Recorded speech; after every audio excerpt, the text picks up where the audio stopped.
The Discourse starts right now with Cheryl Oates and Erica Barudis.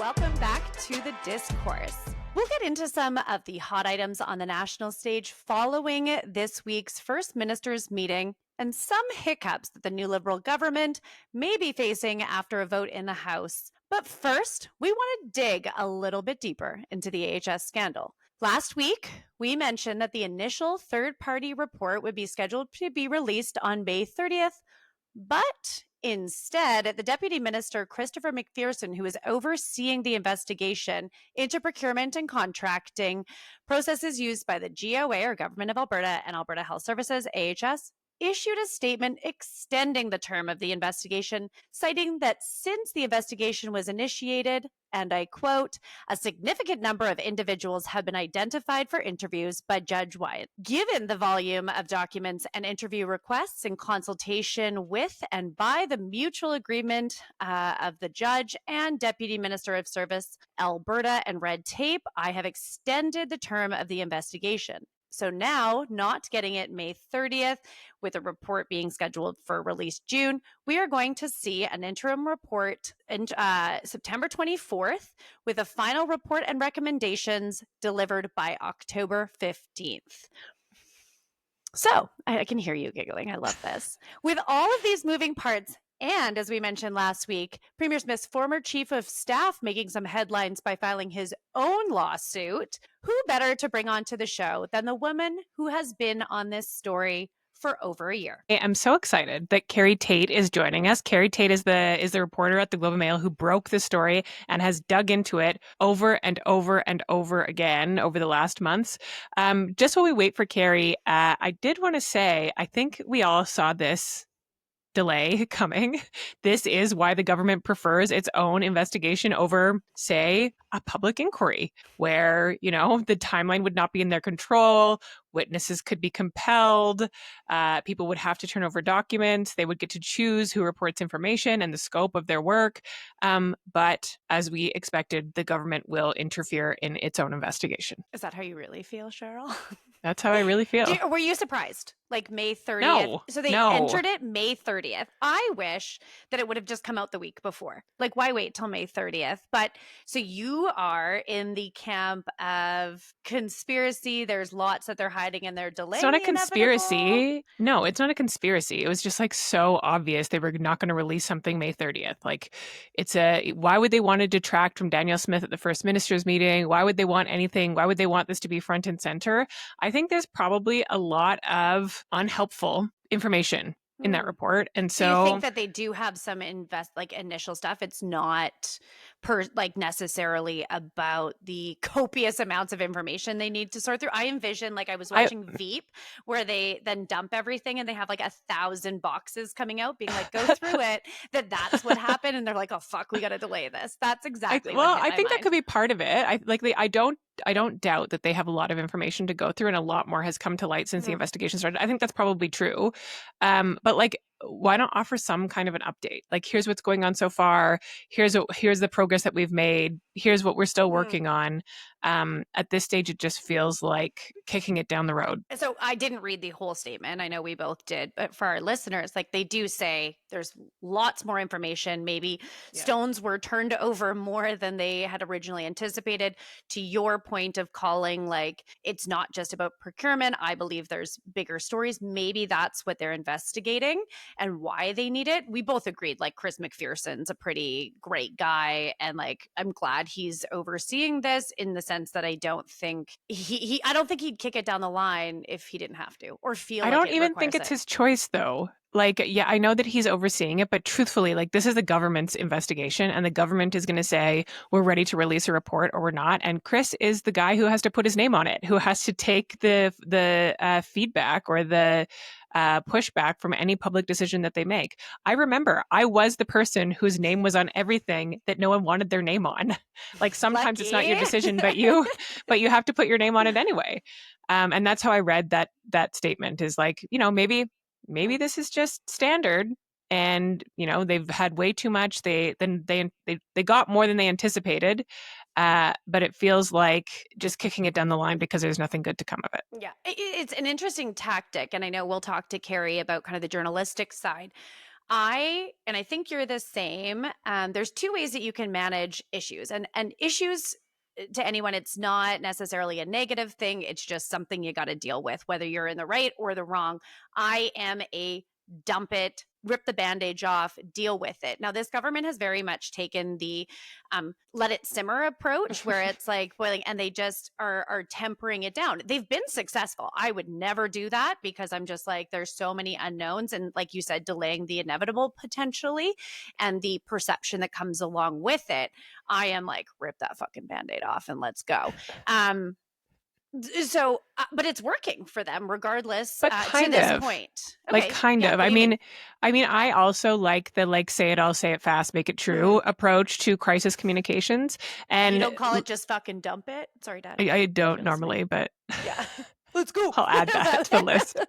But I think in this case, like, yes, they have let it simmer. Yes, they've got away with a lot, but also that means, and this is the reason why you often do it fast, it also means that every single time there's a tiny bit of a news story, it's back in the headlines again. And that's because a lot of this is unresolved and because the government hasn't really offered much in terms of an alibi.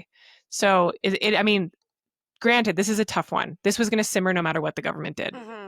But yeah, they have certainly. Do you think people are still paying it? Like, I know we talked about how it was like coming up at dinner conversation or dinner tables when this first happened. Even the skybox was really not making it past maybe the politically engaged. And I don't hear anyone talking about this anymore.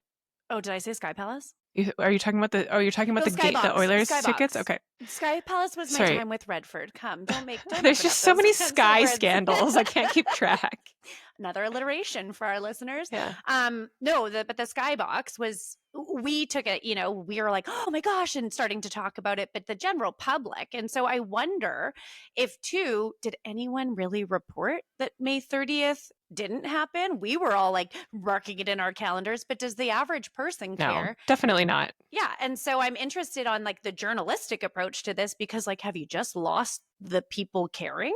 And does this punt it down the line strategically for the government, or is it there's nothing to see here, folks? Yeah, I mean, well, I'll be interested to see what Carrie says, but like some of these little things don't, like, of course the public doesn't care that the government didn't release an interim report on the day that they said they would. But like, as you add these things up over time, the public does start to care. Okay.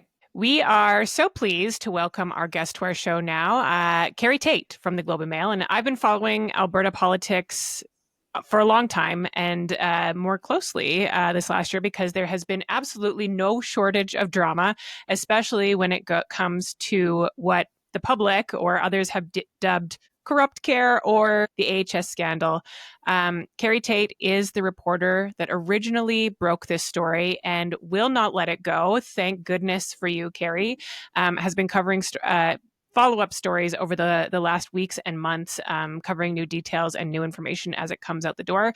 She has been relentless, and she's probably the reason that we know as much as we do about this current scandal. So, Carrie, welcome to the discourse. Thank you so much for being here. Thanks for having me, guys.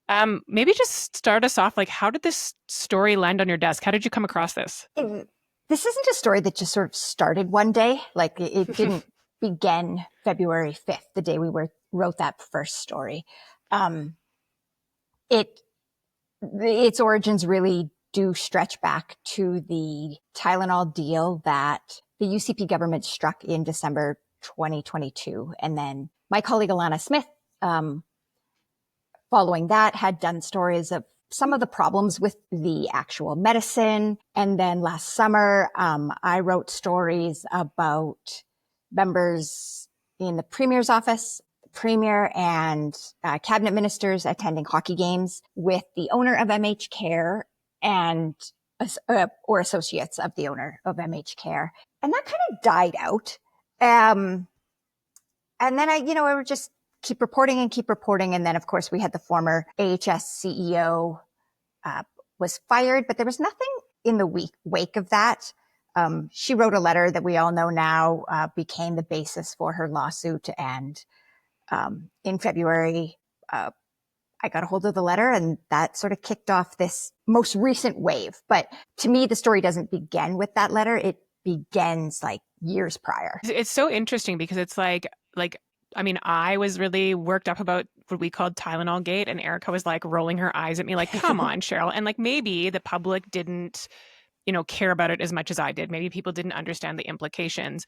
But then when you take that and you add it with, say, the issues around the hockey game tickets, or you add that with Athana Mentzelopoulos' resignation, then you start having this sort of like bigger puzzle of things to string together. And then, it's obviously a much bigger story. Yeah, it's a lot of putting pieces together. And to me, it's really one of those examples of sometimes things are small or appear small, but you just keep reporting and pulling on that thread. And that's really what it is pulling on the thread and seeing what unravels. Yeah. So, I mean, you've been around for some time. So have Cheryl and I.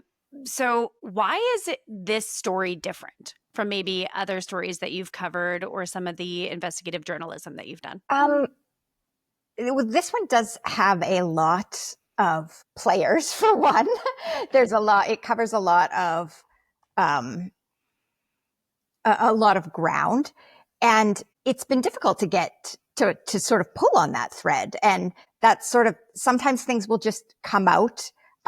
We have not seen in this situation, the players have been reluctant to just, flush it all out. This really has been one where we've had to prod and prod and prod. One thing on this one with a lawsuit with the former CEO suing, there becomes information in court documents that makes it that we can both quote and also new leads to pull and pull and pull. So it's tricky to say what makes it different. In the end, like, it's still just the same digging. It's the reaction of people that sometimes might be different. So it's such a great piece for journalists to have, because you can have these allegations sitting out there and you can have people say, this is going on in the government. You can have rumors swirling, but like, you're a credible organization and you're not just going to report on hearsay. But of course, when there is a statement of claim filed in the courts, that is something that you can report on and something the Globe did report on. That obviously changed the whole dynamics of this situation in terms of like Athana Mentzelopoulos at the center of it, and maybe things that people had heard about before, but as a reporter, you couldn't put in print. Yeah, there's lots of rumors in every government. I don't think that's unusual at all. Yeah.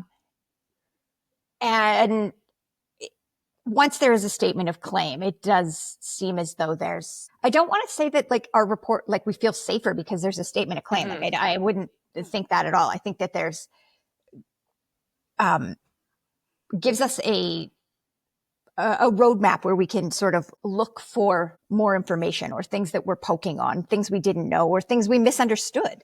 It isn't that the statement of claim is just, these are things to chase. In some cases, the statement of claim shows that, something in the rumor mill was incorrect. And that's useful too. Can you maybe expand on, because Cheryl and I have talked about this as being podcast hosts, some of the risk reward about talking about these things you have to, to protect yourself or not open yourself up to being sued or anything like that. Can you maybe talk about the process that you go through with the Globe and Mail before breaking a story? We have seen individuals trying to uncover stuff within the media that, they've been moved off of stories or their career has taken a different path, we'll say. Do you want to talk about kind of that journalistic integrity or some of the stuff that the hoops and holes or stuff you have to go through to get to publishing a story? One thing I think that's not always obvious is sometimes journalism is really boring and really slow. Some of this takes a really, really long time, even when you know something is true, to get it to a publishable point. And I don't think it's that much difference, say, with this story than any other stories. Our standards don't change. Our standards to publish are always incredibly high to meet the bar that I'm comfortable with it. My editor's comfortable with it. Editors above that person are comfortable. And in this one, yes, we do have lawyers going over what we're working, like the stories before we publish them. But that's standard on a big story or where there might be points of contention. We didn't change our process because of anything in this. So like we followed the same playbook that we would regardless. Yeah, I remember that because, as you know, I worked in journalism for a while, and I remember it's like a verb, like, has your story been lawyered?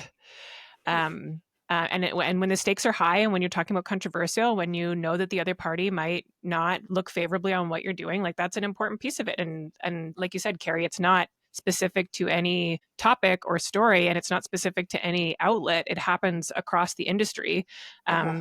Just to weigh your risk and your liability and make sure that you're not saying anything that you shouldn't say. Obviously, though, like, one of the big pieces when you do a story like this, when you choose to cover a story like this, especially in the way that the Globe has, is you've decided, your editors have decided, the organization has decided this story is in the public interest. So maybe just talk about that and why this story is in the public interest and why it continues to be in the public interest. At the heart of the story, there's sort of a couple of themes, and one of them is the idea of access and influence. And I think we want, as citizens to know if anyone has special access to government, why they have it, how they got it. Another theme, like, there's a lot of money involved, both past and present. Like, when you look at the Tylenol deal, we know that was, $70 million and another $10 million for transport. This also ties to other aspects of the healthcare system. So there's potential for more deals. And the third one, which was just on the tip of my tongue. So you've got the access, you've got money. And the third one right now, of course, is just at the heart of this one. This is about healthcare. It does not, there's very few things that matter more to everyone, in a province or in a country than healthcare and how that's delivered. And so this is not just about the relationships involved and the players in this story, but it's also a policy story as well. So it sort of checks a lot of boxes. So you talked about pulling the threads, right? We have seen now a delay from the third-party investigation. We've seen this story go on and on, like you said, dating back well over a year ago. First off, do you have a beautiful mind map, like from the movie, in your house with like strings and all these like newspaper? That's what I envision you to have in your house. No. So let me know. And then the second part is just like, where does this end? Like, is there an ending to this story? And what are you looking for to be able to say that I've done my due diligence or my duty? I don't have a mind map, red strings anyway. Really Sorry. It's really sad. Sorry. And we don't know where this story ends. And I don't think I know that on any story kind of when I'm starting something, because then we would have decided, this is the story. It fits in this box. And we don't want that. We want to just go where the reporting takes us. There's been tons of stories along the way on this that we didn't even know existed until we reported them. So no, we don't really have like I guess we've done it all now. Like, eventually it just kind of peters out, or like, we don't know how it ends. So yeah. So you don't have a smoking gun, you don't have that thing in your back pocket, or do you? Because I think it's interesting, like the timing of the story that you published after the Premier's former chief of staff had issued his lawsuit. Like, do you got some nuggets in there that we don't know about, or are you waiting? No, there's no like, you got no smoking gun? There's no strategic plan like that. Like, sometimes we are trying to think of the information that we have and how do we best present that and what goes where, but we're not strategizing something like that like we're just here to put out information. We're here to gather the information, get it to a publishable point, and then publish it. And like, I think, Carrie, some people envision that like the newsroom has like this, like, okay, we have the Tylenol story, and then we're going to do the renting from the sister-in-law story, and then we're going to do this story, and then we're going to do this story, and it's like, and then you're just rolling it out strategically. But truly, like, journalism doesn't work like that. Like you kind of like, you have a little bit piece of information and you sort of like throw out all your feelers, you leave people voicemails, you write them direct messages, you like, and then you see what comes back to you, right? And eventually enough will come back that you can. And then you leave them another voicemail and another voicemail and another voicemail. And some of it, yes, we are like, okay, well, we think this one will go in this story over here, this goes over there. But and some of it, yes, we're thinking about sequentially also, because will readers know who, that person is if we roll out, if we have a story around that, is there enough of an understanding? But there's not a grand map. Like you guys have both referenced the story about the House. That wasn't in some grand strategic plan. We just kind of found it. Yeah. Because this is, and this may be the perception thing is like, do you hold on to that because it's not relevant until it is relevant, or someone has inserted themselves back into the storyline? I didn't know that story existed until we found it, once we found it, we reported it. This is why you don't have a beautiful mind map that I envision. Sorry, no. Disappointing. With like a timeline and structures. And so, yeah, maybe like, I mean, you are coming back to the end, like, does it end with a villain? Does it end with a resolution? What if nothing happens? Like, what does that mean? And are you just like, okay, we tried? Oh, we don't have sort of like, because we don't have an end goal, like we don't have, or like know where the end of the story is. It's not as though we also have like a goal, or our goal is just to report things we learn that are in the public interest, and put them out there. There's no, there's not a list of check boxes of, take down government, check. Cabinet shuffle, check. Right. Like those are things that are happening off to the side. We're just trying to stay focused on what we're doing. I also don't think like we don't look at the things in terms of villains either. Like there's so much more nuance, and it depends on somebody's perspective. And we're just trying to gather, make sense of it, make sure obviously that it is accurate and publishable, and then send it off into the world. There is like kind of, I mean, there's obviously no one knows where the story ends, but there's obvious sort of next chapters in between whatever comes up along the way. But there's obviously like reports that will eventually come out. And so we know that the story's not done. Even if we don't know where it ends, we know that it's not over, because theoretically we're going to see an RCMP report. Maybe we'll see the government's we'll see the government's own third-party report, and we'll see the ethics commissioner. Is that what it is? The Auditor General. Auditor General. Thank you.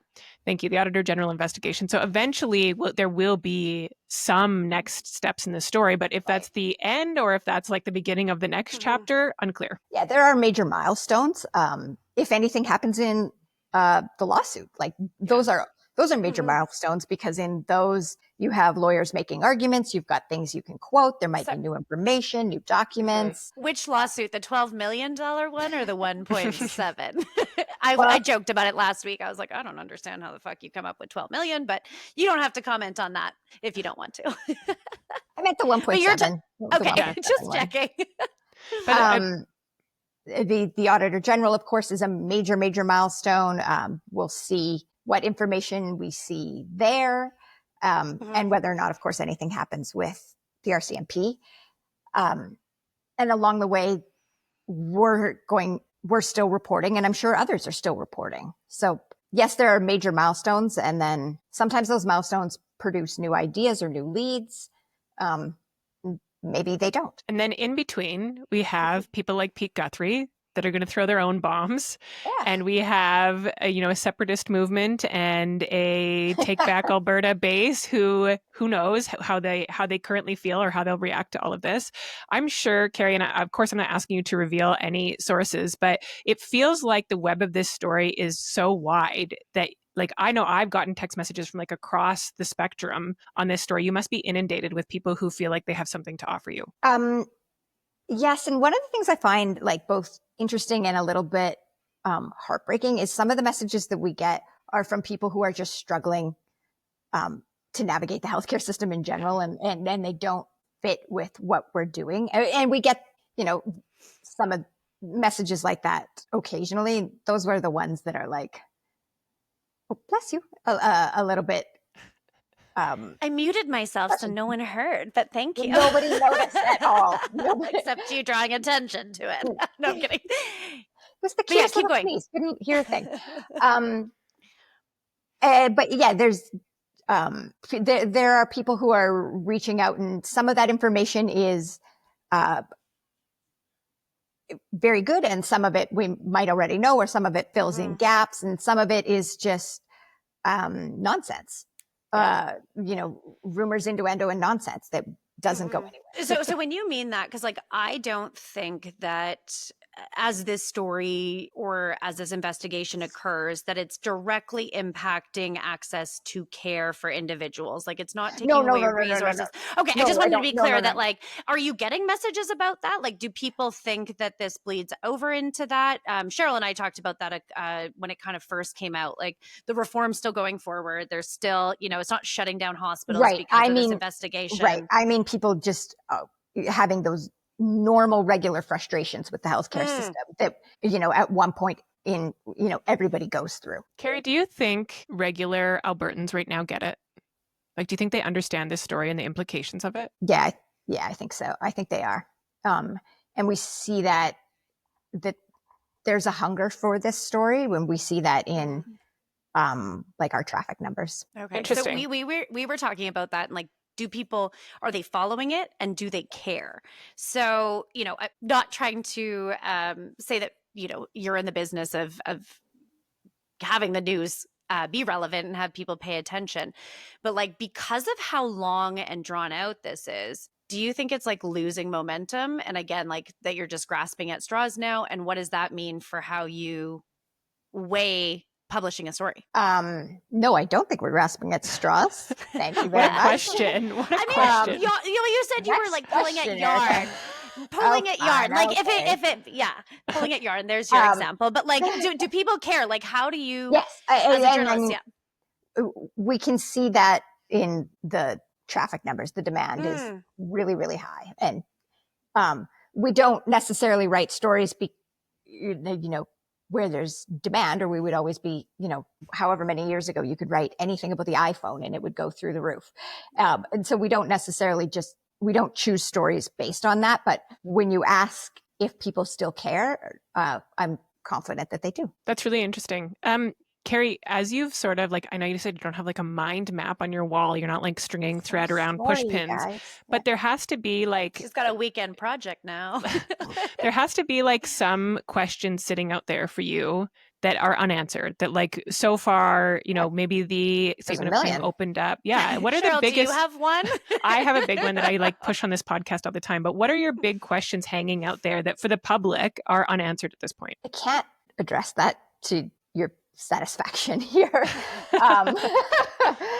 because we're working on it. Yeah. I mean, our list of questions is gigantic, and it should be, and it should constantly be refreshed. And I think even when when it does come the time where we're no longer writing about it, I think there will still be outstanding questions. I don't think we ever are able to wrap everything up in a tidy bow. And if we do believe that we've answered everything all the time, I think that's overestimating both our goals and our ability. I think things are much more complicated. Are there things specific that you're curious about? Sure. I can't answer that with the specificity. That's okay. We totally get it. And we will look forward to seeing it in your future reporting. My big question, and like we get comments back every time I raise this, people are like, Cheryl, you've missed it. Your questions have all been answered. And sometimes they refer me to your stories and I still have not found the answer, which is in one of the companies that was running the private surgical clinics, there seems to be 12% of the company's ownership that's unaccounted for. And it was not published, despite that being the procurement standard of the government. It was not published. And so we still don't know who owns the other piece of this company. And that for me, I feel like I've looked everywhere, has not been answered yet. But maybe you know the answer. I do have the answer for you. I thought I either put it on social media or we this didn't fit in a story yet, but I think I can safely provide it here. There was a chunk on the corporate ownerships of one of the chartered surgical facilities that was missing, and it MH Care's lawyers at the time not at the time, after, like quite a while after we published it, it was tied to another story they were responding to, told us it was owned by one of the doctors who's one of the principals in ASG, the Edmonton firm. And we confirmed through ASG's lawyers, and they also confirmed. And MH Care's lawyers at the time attributed that to a formatting problem on the corporate registry.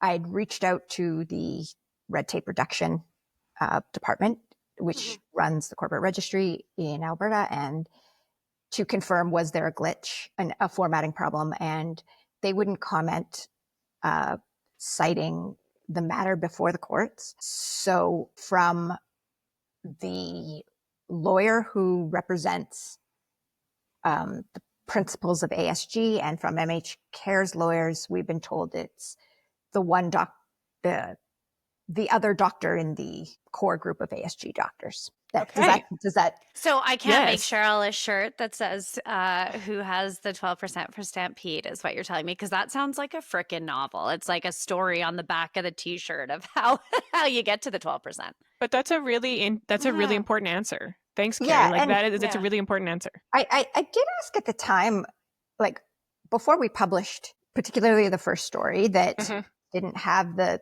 12%, who owned the 12%? And I don't have an answer on why they didn't tell us then, Right. like why they waited until after that Is story it, and so others would you had been published. Or, would you categorize this as like a clerical error then? Is that I don't know. Okay. Like they have told us it's a formatting error. We have no reason to think one way or the other. Both sides confirmed, and so. And I have no answer from the government on if it was a formatting error, because I also asked, like, okay, well, you can't tell me about, if you don't want to tell me about the one specific to that, are there other formatting errors on the corporate registry? Like that's a problem. Yeah. We should, like we how should often go, does how often does this happen? We should be worried about this. And I didn't get any answers. So I don't know. Yeah. It was a very convenient formatting error, if that was the case. Oh, Cheryl, just put your little tin hat on. But question on that. So we don't, we're cute. So my question is, like, because I just want to get your perspective, because you've been in politics. Cheryl and I both always talk about the villain, and that, like, for me, the thing I want is just the truth. And I think that that's all probably what we're all looking for. But I always say this, I still want a head on a platter. So just because I think that in the world of politics, that does it shows some accountability, and it shows some recognition of that. And so, like, that's you said that that's not what journalists look for, but That's over to you guys. You guys can go head hunting all you this want. is like mind-boggling, because I'm like, that sells newspapers. that isn't, my concern or my goals. What happens on that is not, it's not on my non-existent mind map. But I know it's. But sorry, Eric, I'm really crushing your. I know. I'm like, it's just like. But I think it's easier. Like, Erica's not worked in the media before. I think like most people who get into journalism don't see their jobs as like, deciding how these problems are resolved. You like, Carrie, correct me if I'm wrong, but like typically it's like you see your role as to like find all the information, put it out there, and let the public decide what to do with it. And in this case, like, let the opposition or the government decide what to do with it, and let the public decide if that was the right thing. Yeah, this is over to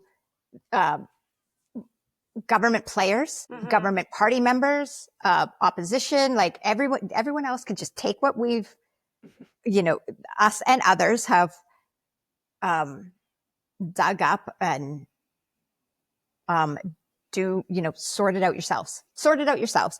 And part of this would be a good moment to insert that none of the allegations that we talked about here and that we've discussed in our reporting have been tested in court. Yes. Thank you And that's for saying important. that. That's important. And it's important when you talk about, like, is there a villain? Is there a head? Should there be a head on the platter? What's the end goal? All of it is really important to remember that this hasn't been tested in court. Yeah. And it's easy to sort of like talk about it, especially, at the coffee shop or at the water cooler. It's easy to sort of imagine how this story plays out. But you're right, Carrie, and thank you for saying that. All of these are just allegations. It's just a statement of claim. None of it has been proven out in court. And so really, like Carrie, that's your job, is to just put the information out there and continue to follow it as the story evolves. And from my position, I don't know if Erica will say she's really grateful for the work that you've done, but I'm really grateful for the work that you've done. I know that that's really tough work. And it has been, at least from the beginning, a really, really complicated story to tell, to like help the public really understand all the pieces here, why they should care about it, and what the implications for Albertans as taxpayers or users of the healthcare system are. So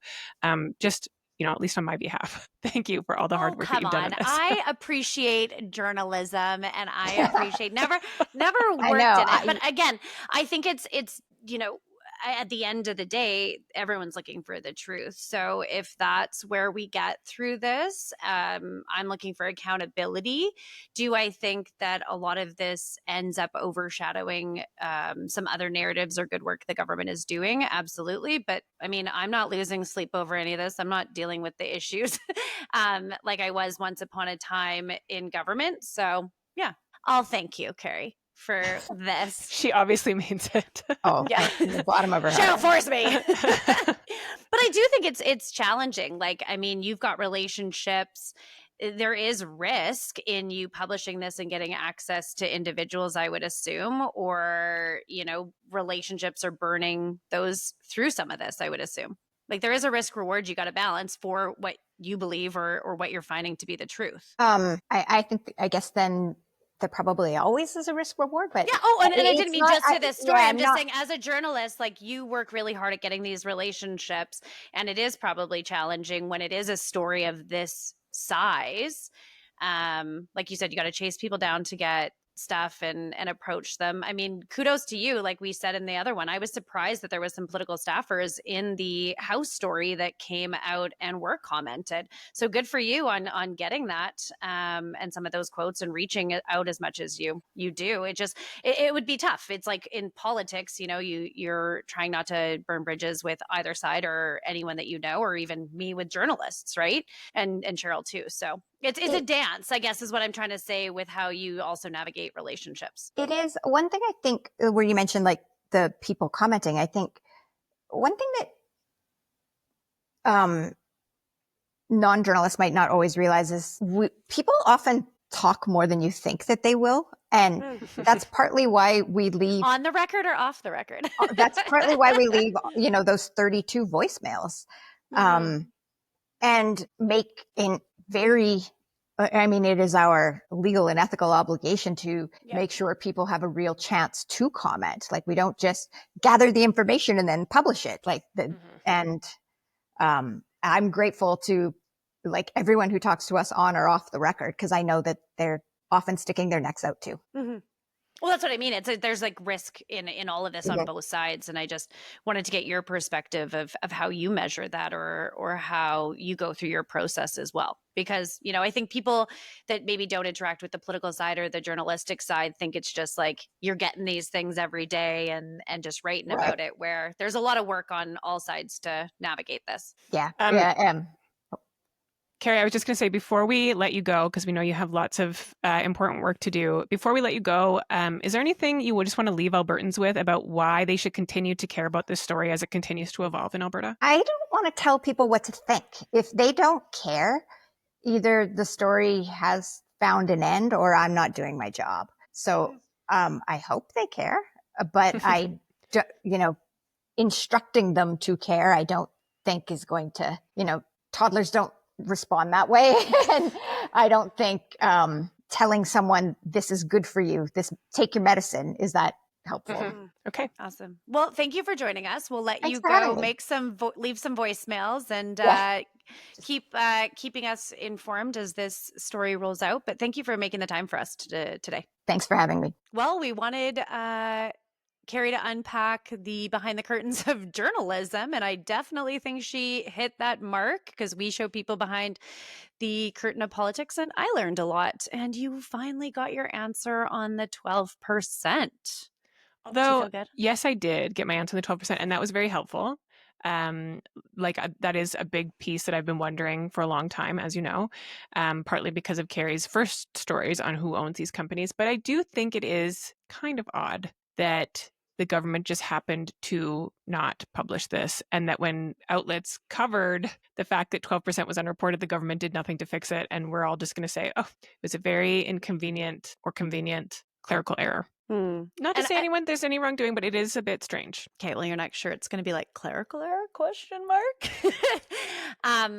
Again, I think that their government probably could have just addressed that if the other two had validated it and said, clerical error, we've looked into our systems, but neither here nor there. I do want to talk about the big meeting in Saskatoon, Saskatchewan this week, where Canada's first ministers all gathered to hash out some of the country's biggest issues. We already know them, but just to recap, from basically economic growth to wildfire responses and national infrastructure were kind of the main themes coming out of that now.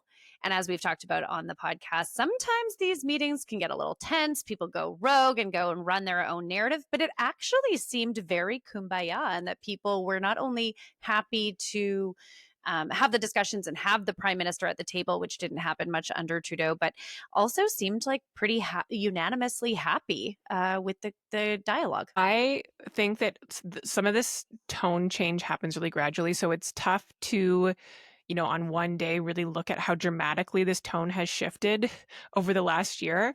But First Ministers hasn't been this cordial, hasn't been this positive. The coverage hasn't been this good for the Prime Minister since Justin Trudeau was first elected. Where, as you remember, like Stephen Harper had refused to attend First Ministers meetings when he was Prime Minister. And so Justin Trudeau swooped in and was basically like, I'll meet with you guys. And everyone was really pumped about that because that's a pretty low bar for a Prime Minister to hit. And then, of course, by the end, First Ministers meetings were not going well, and Justin Trudeau was a very easy political target. And now, looking at how quickly that has changed over the last year, like, you got to give Mark Carney and the Liberals kudos. Like, the coverage coming out of that, I think, is not just good because he set a great tone, but he sounds like he means it. And there's some kind of consensus, which never happens. Well, and if you folks don't want to give Mark Carney credit for showing up at First Minister's meeting, Doug Ford did it for everyone. He was calling him Santa Claus. He's like, he came in like Santa Claus, who is a fictitious character, or at least not alive in the way that we see. So maybe he's foreshadowing. But it was like he came in and now he's going to go get all of our ideas and going to go back to the North Pole and build it. And I was like, this is the weirdest analogy I've ever heard, but like he was really pumping his tires. So, just go listen to how thrilled Doug Ford was about it. How did you think Premier Smith did? She didn't go rogue like maybe you suspected? Yeah, no, I thought she did well. I think in these circumstances, like where we're talking about like literally building energy corridors, we're talking about energy becoming or Canada becoming an energy superpower, and talking about the steps that Mark Carney will take to get there. We're talking about increasing production on decarbonized oil. Like, this should be music to Danielle Smith and Albertans' ears. And she would look absolutely ridiculous if she took any other tone than gracious and, she went out there and basically gave him credit and said that he's designed a grand bargain and that she's pleased with the deal, and that she had to do that. And she should take some credit for it. Like, she should, and she is taking some credit for it, and she deserves that. But I think if she had done anything other than look like a real partner with Mark Carney coming out of this meeting, it would have looked absolutely crazy. Yeah, she actually also, I think, between her and Ontario, just because of how her and Doug Ford have appeared kind of butting heads on some of the tariff stuff, they've both been kind of trying to be leaders on the national stage, especially when we had the absence of a prime minister or our lame duck Justin Trudeau. Before Mark Carney took office during the leadership, they did an MOU as well and kind of had a nice moment on where a Sunday. Also I know, like shaking hands, laughing with each other. Like, I do think politically, Alberta was well positioned coming out of this as well. Like you said, still talked about bitumen being exported. We've got Newfoundland on side. Like, there's BC. Everyone was, Wob Canoe had some sound bites that I saw that were like, yeah, we're all working together and we're going to build it for Canadians. And so it was very optimistic that, I don't have any criticisms, but does he even sound like a Liberal in the sense of what we've seen the Liberals as the last 9 years? He doesn't, he doesn't seem... the Liberals are political chameleons, so he sounds exactly like a Liberal. Who and where do I go now? Yeah. And I think oh my gosh, we have to give the Mark mushy Carney middle. The mushy you have to middle. give Mark Carney a little bit of credit too, because he didn't do this on Danielle Smith's terms. Like, he didn't come in and say, I hear you. I really, national unity is a top priority for me. And so I've looked at your list of top asks, and I would like to check those boxes. He really came out on his own terms and said, Premiers, you bring me your ideas for top projects, and let's see where we can find some consensus, and let's see where we can, meet the criteria that the federal government is looking for in terms of national infrastructure projects they'd like to expedite, and then we'll go forward from there. And I will take it back to Ottawa and think about it.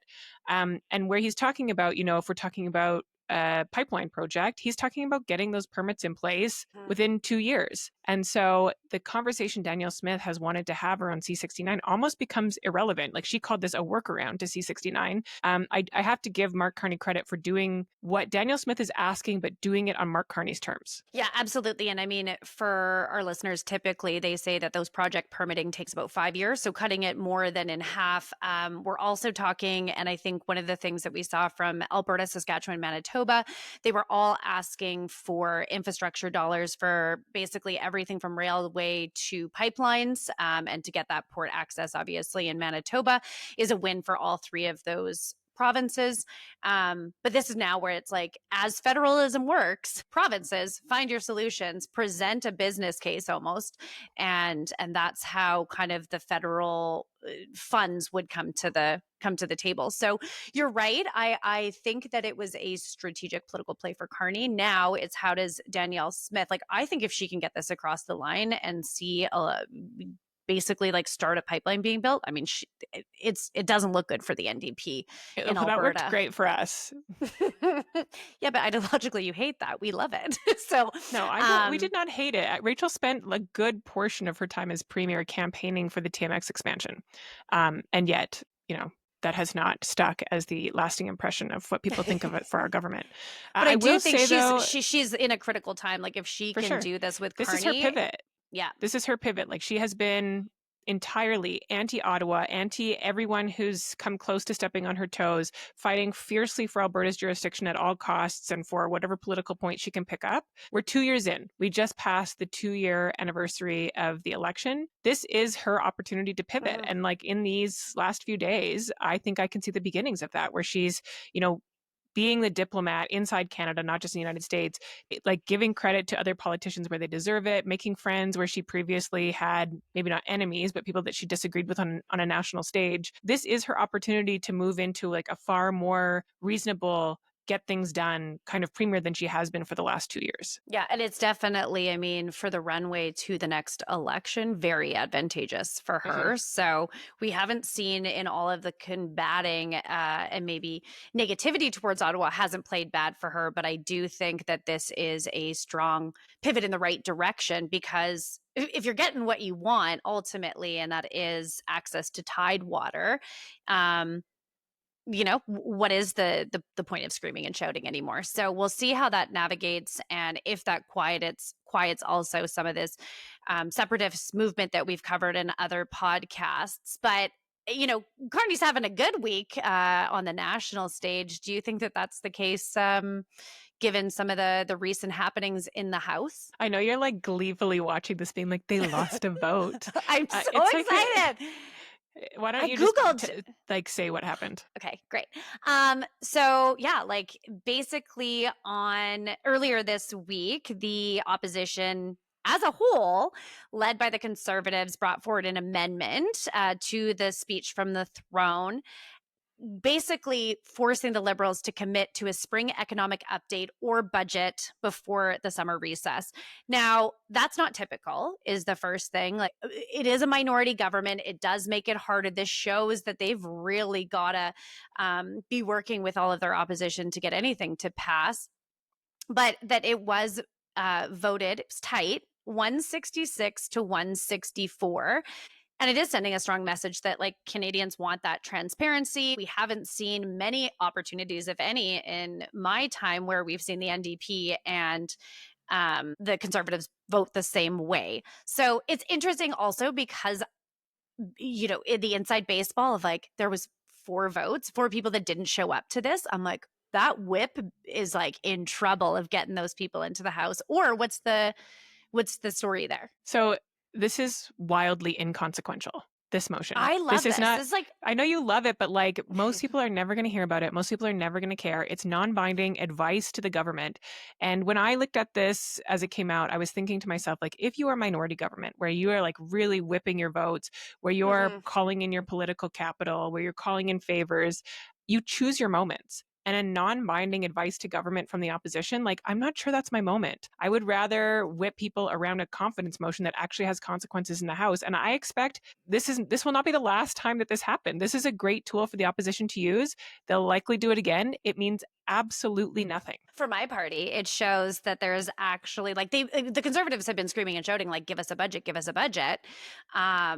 I would like to at least, and we've talked about this last week, about like the consequences of not delivering a budget. I think it's just drawing attention to and giving oxygen to everything about like what happens July 1st. Maybe properly driving a narrative about what the government isn't doing on the transparency or isn't trustworthy. But it's really hard to put this up. Like right now, like maybe if the government was doing nothing and this was the story of the day, like I could see this being consequential.